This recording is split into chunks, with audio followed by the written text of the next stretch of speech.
So in this video what we are going to see is, if we have a CDT and in that CDT if we have one field, in that particular field if we have to search something, then whether that value exists or not, so it will result true or false.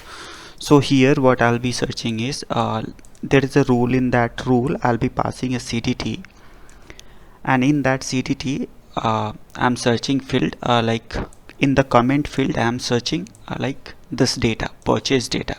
So I'll be clicking on this and you can see the result is true. So here you can see this is my CDT. In this CDT this is my field. In that field I searched this, so it said it is true. So again I'll be searching, let's suppose I'll be searching this.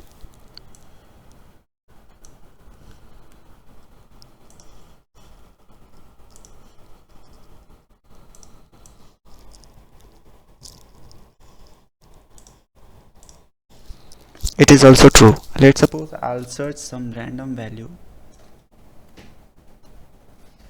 that does not even exist, then it will result as a false. So now we are coming to like our main focus is like this code. Now we are coming to this code. So in this code, like what I have written is, first of all, like we are searching whether this first of all we are indexing the field, and after indexing we are checking whether this is null, empty or null. If this is like null or empty, then we are resulting this as a false. If we have like field available, then in that field what we are searching is searching the like value whatever we want to search, and in it where we are searching is we are indexing the CDT with that particular field, and there we are searching and checking whether it is